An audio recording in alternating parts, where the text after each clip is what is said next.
Hey YouTube, it's ICU, and today we're going to be discussing Apple's upcoming iPhone models, being the 6S and 6S Plus. This is part 4 of my definitive rumors guide to the iPhone 6S. To ensure that you don't miss out on the first 3 parts, be sure to watch my playlist, which I'll have linked to on your screens now. Okay, before we get into everything, if you want to obtain the wallpaper I'm rocking on my 6 Plus, it can be downloaded here. Also, if you guys are interested in anything else pertaining to the iPhone 6S, such as all of the current recent rumors, as well as things like its potential release date, then of course be sure to check out the playlist I mentioned earlier. I'll also have it linked to down below in the more info.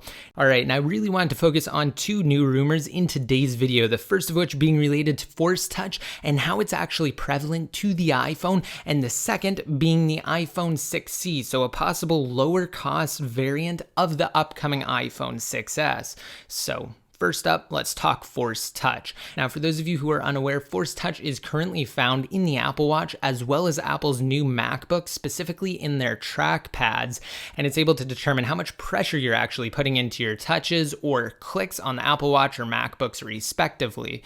Now, let's quickly demonstrate Force Touch on the Apple Watch. Now, the best possible demo is actually the one where you can change watch faces by using Force Touch. So when you normally tap on the Apple Watch's watch face, nothing really happens, but when you force touch it, meaning you actually put pressure behind your touch, it brings up this menu here where you can select all of the various watch faces. From there, you just have to tap onto it normally, and again, another force touch at any given time will also make the menu reappear, so you can then change the watch face again. And we've been hearing rumors for Force Touch on the next generation iPhone 6S and 6S Plus for some time now, but how does it actually relate, and how will it be baked into iOS by default, aside from what developers may or may not be able to do with the technology with a possible API that Apple will introduce for iOS 9? Well, essentially 9to5Mac, who has a very reputable track record, gained some inside intel from an unnamed source, and they did give 4 examples. We're going to go through them in order, so the first of which is actually related to maps. So when inside of the Apple Maps application, instead of actually searching for a location and then getting directions to it, certain POIs or points of interest will appear, and a Force Touch on said POI will actually result in instant navigation, and it will start the turn-by-turn directions.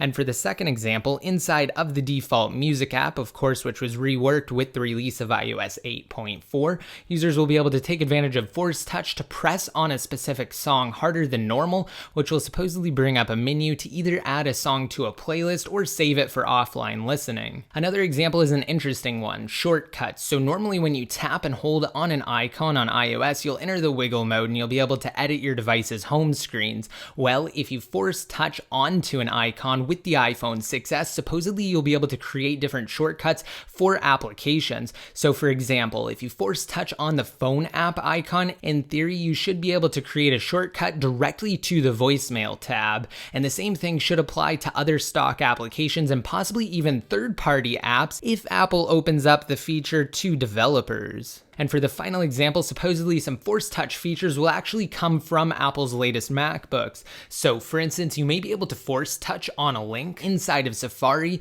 to show an entire preview of a website instead of currently displaying the web address, which is what happens when you long press on a link. So guys, this is some really exciting stuff with the next generation iPhones. I really think that Force Touch could be awesome if it's done right. It may sound kind of gimmicky at first, but eventually I feel like it will add just ease of use to iOS and devices as we start to progress and move forward, especially if developers again are able to utilize this tech. What do you guys think? Let me know down below in the comment section if you guys like the idea of Force Touch. Now, next up, we're going to be talking about the lower end iPhone, or at least the possibility of a new refreshed version of Apple's current C series iPhone, which hasn't been refreshed since the release of the iPhone 5S, 6S, which of course is when the iPhone 5C made its grand debut. So according to some analytics for Fisku, they started noticing the identifiers of iPhone 8,1 and iPhone 8,2.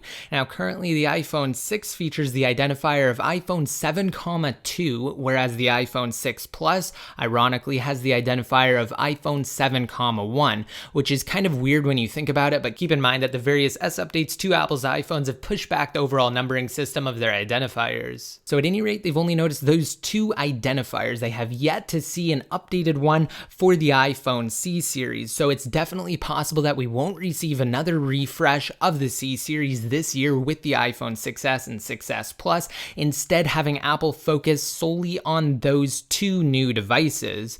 So we have one report suggesting that we won't see an iPhone 6C this year, and we actually have another report from @EVLinks, a Twitter account that's also pretty reputable and known to have a great track record when it comes to various leaks, stating that it will be released alongside the iPhone 6S and 6S Plus. Unfortunately, we just don't know right now, and we haven't really had too many leaks concerning the device.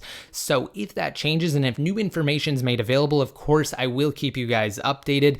Be sure to click the subscribe button down below next to my channel name to ensure that you don't miss out when I post new videos on Apple's next generation devices. I'm going to hold some new giveaways coming pretty soon, so be sure to give this video a big thumbs up, especially if you're excited for the next generation iPhones. Leave any comments you have pertaining to the devices down below. If you want to be updated even more often, such as when I release videos like this one, or even covering jailbreaking, then of course follow me on Twitter, like me on Facebook, and follow me on Instagram @ICUID. And until next time, this is ICU signing out.